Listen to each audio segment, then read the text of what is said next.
Tərtərçay hidroqovşağının istismar idarəsi yaz-yay suvarma mövsümü üçün hazırlıqlarını yekunlaşdırıb. İdarənin balansında Sərsəng, Suqovuşan su anbarları, uzunluğu 92,6 km beton üzüklü sağ və sol sahil magistral kanalları, 76,5 km uzunluğunda beton üzüklü paylayıcı kanallar, 222,5 km uzunluğunda torpaq kanallar, 433 ədəd hidrotexniki qurğu, 198 ədəd hidrometrik post, 63,4 km uzunluğunda kollektor drenaj şəbəkəsi mövcuddur. İlin əvvəlindən etibarən suvarma kanallarında 72.000 kubmetr lildən təmizlənib. Bununla da su itkisinin qarşısı alınıb və suyun maneəsiz axını təmin edilib.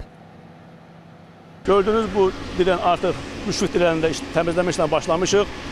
Meşə zolağın kənarında Evoğlu direninin təmizlənməsi aparılmışdır və magistral yolun sağ sahilində isə Qaraqoyunlu direnin təmizlənməsi işləri görülmüşdür.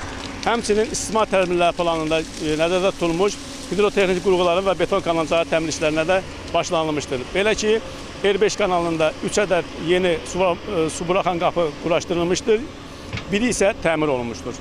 2020-ci ilin oktyabrında Suqovuşan su anbarı, sağ və sol sahil magistral kanalları erməni işğalından azad edilib. Sol sahil magistral kanalının uzunluğu 22,4 km olub. Başlanğıcda su sərfi 20,5 kubmetr saniyədir. Üzərində 35 ədəd hidrotexniki qurğu və 10 ədəd hidropos var. Sağ sahil magistral kanalının uzunluğu isə 70,2 km olmaqla başda su sərfi 70 kubmetr saniyədir. Onun üzərində 148 ədəd hidrotexniki qurğu və 41 ədəd hidrometrik post mövcuddur.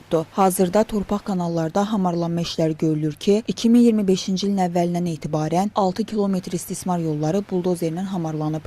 Hal-hazırda idarəmizin balansında olan mexanizmlərlə, yəni buldozer vasitəsilə istismar yolları hamarlanması işləri görülür ki, gələcəkdə ekskavatorlar daha rahat şəkildə lildən təmizləmə işlərini yerinə yetirsinlər. Əlavə olaraq qeyd etmək istəyirəm ki, ekskavatorumuzun biri hal-hazırda direnlərin təmizlənməsilə məşğuldur. Digər üçü isə lildən təmizləmə işlərini həyata keçirirlər. Qeyd eləyək ki, Tərtərçay hidroqovşağının istismar idarəsi sel və daşqınlara qarşı mübarizə tədbirlərində davam etdirir. İdarə tərəfindən bu istiqamətdə çay məcralarının tənzimlənməsi işləri də yerinə yetirilir.